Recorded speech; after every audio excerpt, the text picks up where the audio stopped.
There is much confusion and nonsense being spouted about the phoenix. The phoenix, the bird, is an asterism which belongs to the South Celestial Pole. It isn't in any way connected to Sirius, nor is it connected to any impending disaster that is supposed to be coming upon us.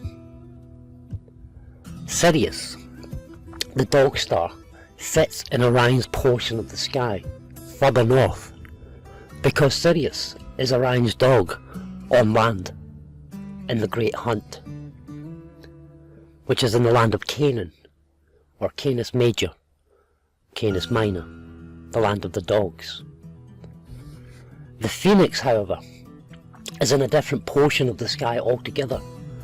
The phoenix is always moving over the watery deep. It never rises above the watery deep, which is the portion of the sky once known as the Argo Navi asterism. They've broken this asterism up into 3 parts, and it's important why they broke this asterism up into 3 parts. The 3 parts are the Pupus, where we get the word Pope, the Carina, which is the base or the body of the vessel, which is the crown, the corona. It's called the Carina, and we have the Vela, and the Vela is the sail, to set sail. And these 3 parts of the Argus Navi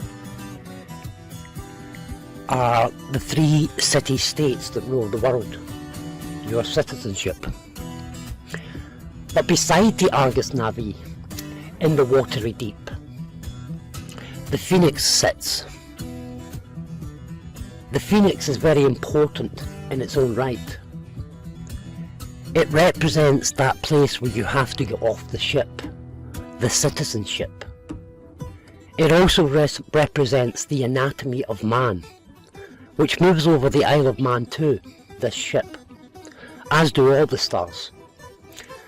And these asterisms that move over the body of the United Kingdom, over the British Isles, these are the alchemic processes of Mercury rising, what we know as Hermes Trismegistus, where we leave this physical world, the materialism, and that of the lower realm, the dead world, and are reborn above. A man must be born again, born above, as Jesus said, the Essay, the Druid. The phoenix in the heavens is that place of rebirth. The phoenix sits immediately next to the fornax, or the fornax.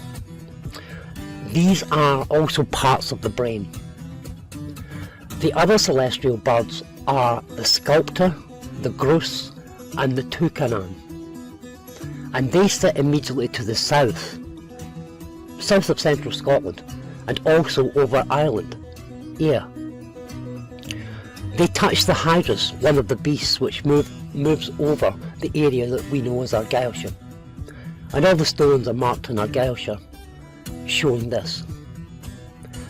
They also sit above the Eridanus, these constellations, which is marked specifically by Hadrian's Wall and the River Eden that flows beyond the border of Scotland and Hadrian's Wall.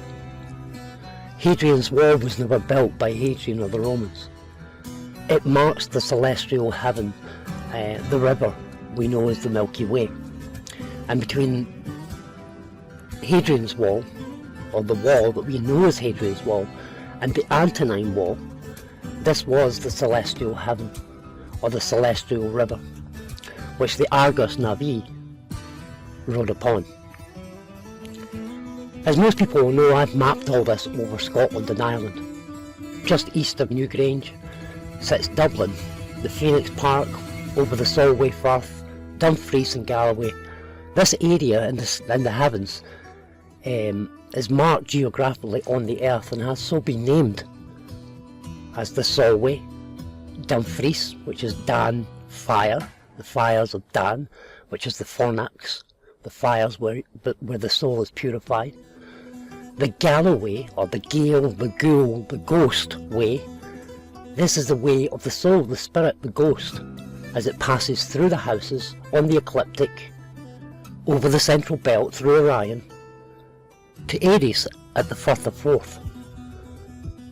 It's the Egyptian journey of coming forth by day, the river Forth, towards the sun, which is Aries. It's the journey of leaving the Duat, the underworld, on a daily occurrence for us all.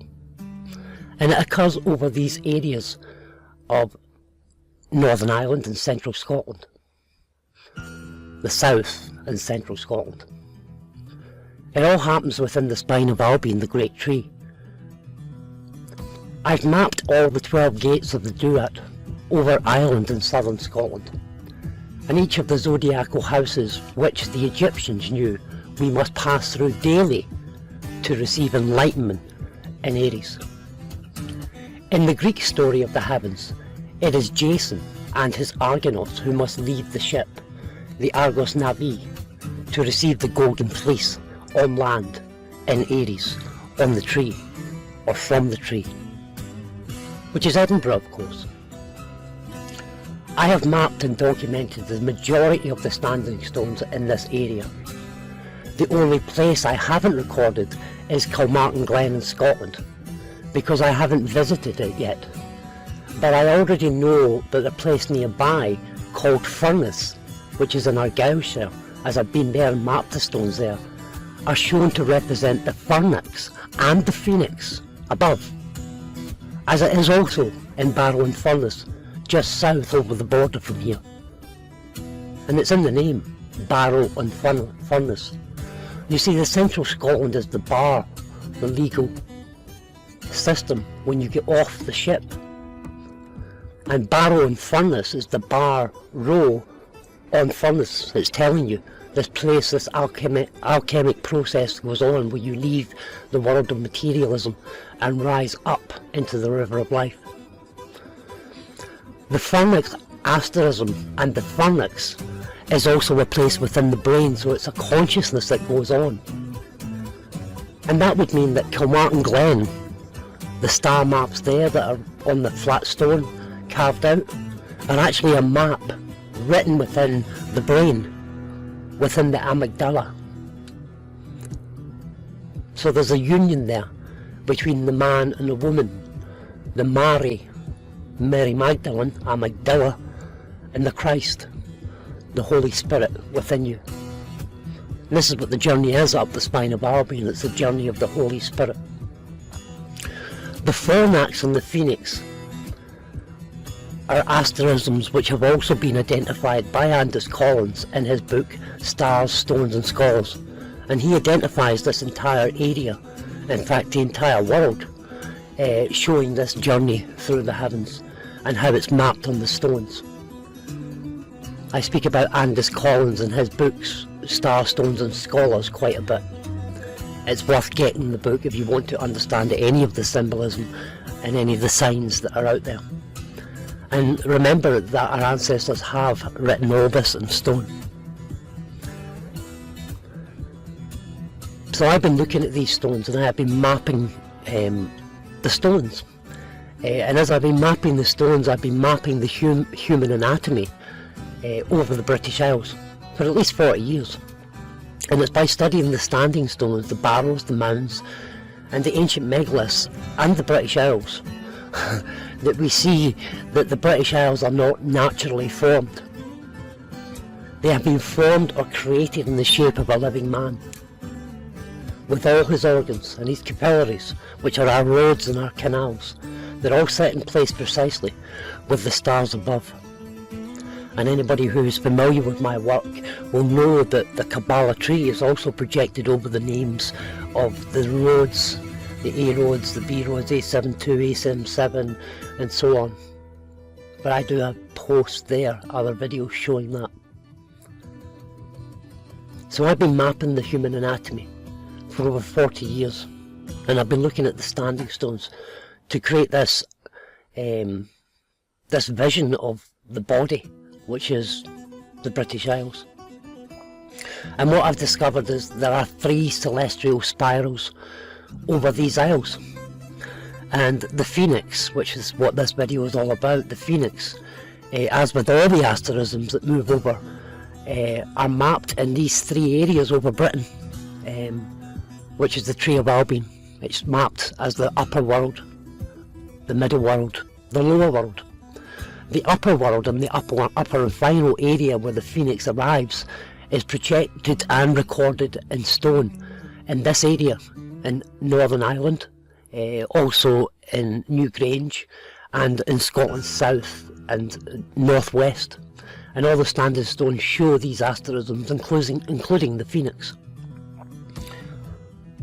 As for Jason and his Argonauts, well, Jason Breshear is just a complete waste of time, really.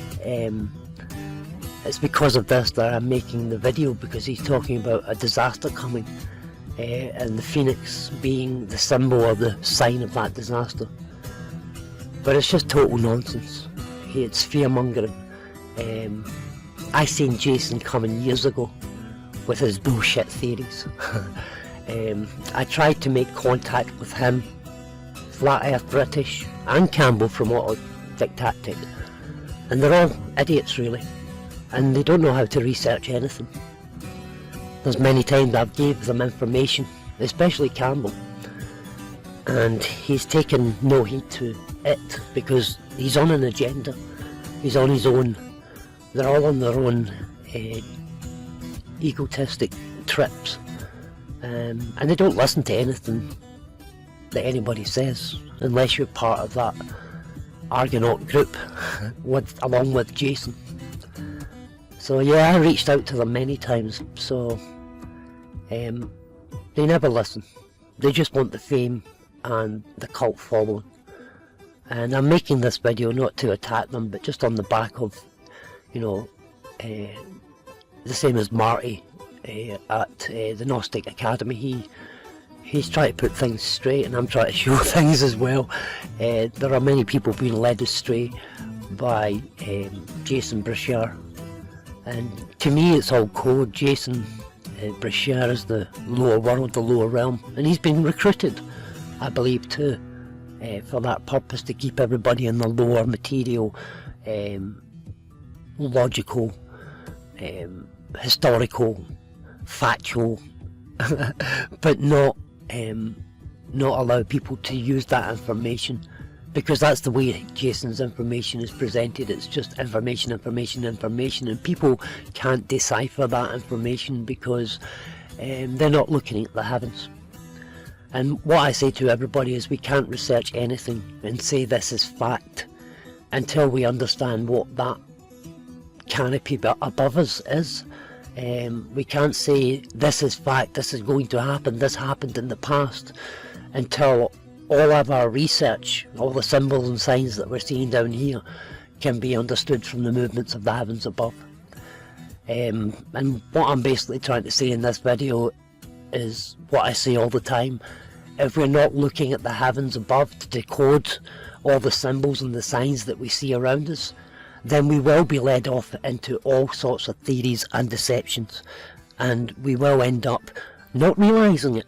People who are in a cult don't realise they're in a cult, but people will be torn away into cultish practices and beliefs, false beliefs, if they don't understand or understand the nature of the heavens above.